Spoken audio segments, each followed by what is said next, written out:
Very good morning friends. और आज हम बात करेंगे institute of nano science and technology INST। वहां पर जो आपके बीएससी के फॉर्म निकले हैं, फिल हुए हैं और उसके बाद आपको इंटरव्यू के लिए बुलाया जाए।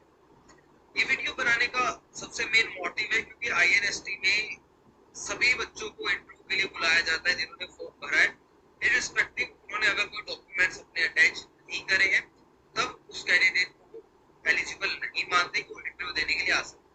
चाहे आपने फॉर्म गेट बेसिस पे भरा है या किसी जेआरएफ बेसिस पे भरा है या फिर आपने जीपेट बेस पे भरा है, जो भी आपके एग्जाम्स में उस पे भरा है तो आपको बुला लेंगे इररिस्पेक्टिव ऑफ योर रैंक कि आपकी उसमें रैंक है। तो जब आपको फॉर्म भरा जाता है, एक्चुअली फॉर्म भरने के यहाँ पर आपको मैं तरीका बताऊं तो INST में फॉर्म जब भरते हैं तो आपसे एक ऑफलाइन फॉर्म है जिसे आप भरकर पोस्ट करते हैं, जिसमें आप जो सुपरवाइजर चाहते हैं, जो गाइड चाहते हैं, जो साइंटिस्ट चाहते हैं कि आपको गाइड करे पीएचडी में, उसके नाम के आगे आप टिक लगा के दें और आप 3 या 4 प्रेफरेंस अपनी करते हैं। इसी तरीके से आप यही चीज करते हैं एक आपसे जब गूगल फॉर्म भरवाते हैं INST।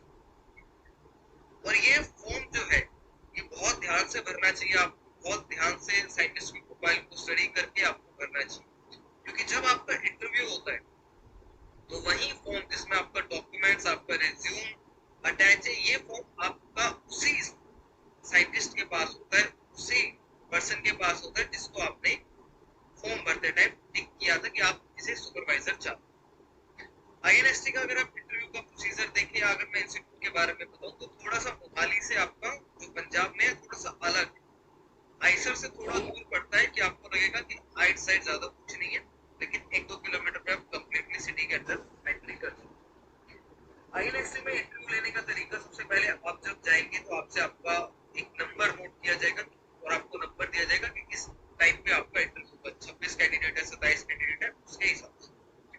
और इतने कैंडिडेट्स का इंटरव्यू होते होते शाम हो जाती है क्योंकि इंटरव्यू एक एक कैंडिडेट का अराउंड हाफ एन आवर तक चलता है, आधा घंटा जो आपके साइंटिस्ट है वो आप पे लगा। एक बात बहुत अच्छी है कि अगर कोई लेट हो रहा है, किसी को शाम को जल्दी घर पहुंच रहा है, बहुत दूर से आया, अगर आप रिक्वेस्ट करेंगे तो आपकी वो इंटरव्यू का नंबर जो है वो जल्दी कर देते हैं, थोड़ा बढ़ा देते हैं कि अगर आपको 26 है तो 20 कर दिया, 22 कर दिया, इस तरीके से। तो सबसे पहले आप जब जाते हैं तो आपका डॉक्यूमेंट जो है वेरिफिकेशन होता है कि आपने जो एग्जाम क्वालिफाइड किया है, जिसके बेसिस पे आप यहाँ आए हैं, वो वैलिड है या नहीं है, वो एक्सपायर तो नहीं हो चुके। सबसे पहले वो 3 चीजों को चेक करते हैं, आपके पास प्रॉपर डिग्रीज है, अपनी मार्कशीट्स वगैरह है, इनको चेक करते हैं। उसके बाद एक एक करके आपको इंटरव्यू में बुलाया जाता है। 12 से 13 लोगों का एक पैनल होता है जिसके सामने आपको बिठाया जाता है प्रॉपर। आपके पीछे एक व्हाइट बोर्ड मार्कर आपको दिया जाता है कि आपसे कुछ पूछा जा सकता है तो आपको वहां पर एक्सप्लेन करना। और यूजुअली कई बार देखा गया है कि वहां पर एक्सप्लेन कराया जाता है स्टूडेंट से बोर्ड कि आप इस तरीके से आप लिख के समझाइए अगर आप बोल के नहीं बता पाते। जहां तक लैंग्वेज की बात है, आप लैंग्वेज अपने हिसाब से सेट कर सकते हैं इंटरव्यू के स्टार्टिंग, क्योंकि आपका कॉन्सेप्चुअल कितना नॉलेज है वहां पर उस चीज का चेक हो रहा है। तो सबसे पहले अगर हम बात करें इंटरव्यू की प्रिपरेशन में आप गलती क्या करते हैं, तो सबसे पहली गलती आप यही करते हैं कि इंस्टीट्यूट का नाम सुन के आप नैनोटेक या नैनो साइंसेस के बारे में ज्यादा पढ़ना स्टार्ट।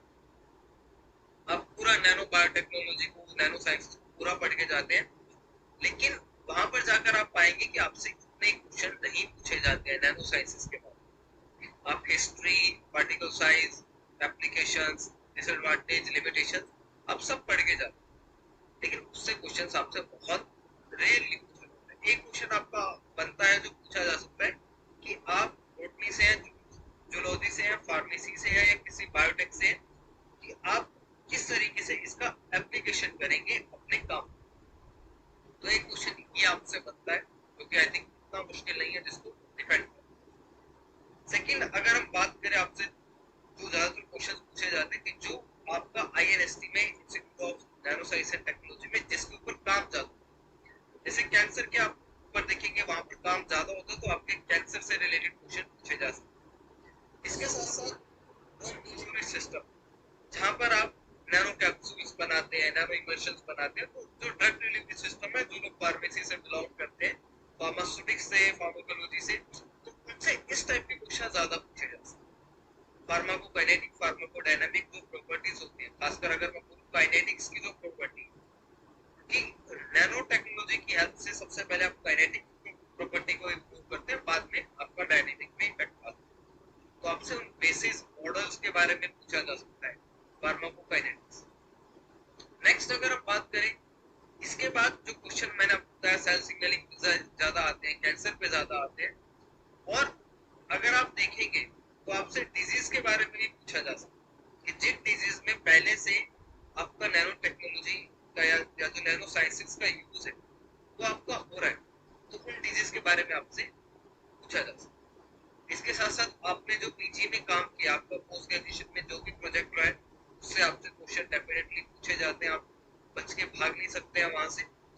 तो वहां पर आपने जो भी टेस्ट किया, खास करके बायोमार्कर्स आपसे पूछे जाते हैं कि आपने इन्हें लैब में कैसे निकाला, कैसे आइडेंटिफाई किया, और आपके काम की रिसर्च मेथोडोलॉजी क्या थी, प्रोसीजर क्या थी, आपसे वो पूछे जा सकते हैं। और ये सारे क्वेश्चन जब आप इंटरव्यू कर लेते हैं तो आपका एक बहुत लंबा चौड़ा आपका क्वेश्चनेयर बन जाता है। क्योंकि जैसे ही आप बताना शुरू करेंगे, जैसे मैंने आपको बताया सेल सिग्नलिंग, आप एक बार बताना शुरू करेंगे तो उसके बीच में वो आपको रोककर क्वेश्चन पूछने के लिए बोलेंगे, क्वेश्चन पूछेंगे आपसे, और जो है आपसे बोर्ड पे उस क्वेश्चंस पे या सिग्नलिंग है वो आपसे लिखवा भी सकते हैं। उसके बाद जो आपने पीजी में काम किया उसमें क्वेश्चंस बहुत ज्यादा आते हैं, और उसी के साथ एक क्वेश्चन आता है कि आपको हैंड्स ऑन एक्सपीरियंस कितना है, आपने कितना टाइम हैंड्स ऑन किया है, कौन कौन से इंस्ट्रूमेंट्स आपको चलाने आते हैं। और ज्यादातर उन बच्चों को प्रेफरेंस दिया जाता है जिनकी मॉलिक्यूलर टेक्निक्स जो है वो ज्यादा अच्छी, क्योंकि जिस तरीके का काम वहां होता है वहां पर मॉलिक्यूलर टेक्निक्स पे जिनका हैंड्स ऑन है उन बच्चों को ज्यादा लिया होता है। किसी ने किसी प्रोजेक्ट में वर्क किया है, कोई इंटर्नशिप की है, तो नो डाउट वो प्रेफरेंस आपका मिलता है। और सिर्फ इसी इंस्टीट्यूट में नहीं, किसी भी इंस्टीट्यूट में आप जाएंगे जिन्होंने इंटर्नशिप या प्रोजेक्ट किया है तो उनको आपका प्रेफरेंस दिया जाए। तो मेनली इसी टाइप के क्वेश्चंस आपसे रहते हैं। एंड में जाते टाइम वो आपसे पूछते हैं कि आप उनसे कोई क्वेश्चन पूछना चाहते हैं या नहीं पूछ सकते। यूजुअली स्टूडेंट्स जो है वो अपने इंटरव्यू के बारे में पूछते हैं और अपने हिसाब से पूछते हैं कि कुछ इम्प्रूवमेंट के लिए अगर वो आपको कोई पॉइंट्स बता पाए कि आप कहाँ इम्प्रूव कर सकते हैं, क्योंकि एक अच्छा इंप्रेशन भी जाता है कि आप अपनी कमियों के बारे में जानना चाहते हैं और आप आने वाले इंटरव्यूज में भी उस चीज को इम्प्रूव करें। तो मेरे हिसाब से आपको अपने बेसिक्स पे स्ट्रॉन्ग करना चाहिए, इरिस्पेक्टिव कि आप नैनो साइंसेस के बारे में ज्यादा पढ़े, अपने पीजी के प्रोजेक्ट्स को दोबारा से पढ़िए, और उसमें आप देखिए कि आपने कहाँ कौन से टेक्निक्स का यूज किया, उनका प्रोसीजर क्या है, बायोमार्कर्स क्या है, और आपने कंक्लूड क्या किया है, कंक्लूजन क्या रहा आपकी स्टडी का। तो इस टाइप के क्वेश्चन आप आईएनएसटी के लिए प्रिपेयर करके जा सकते हैं। So I hope this video will help you. Thank you so much and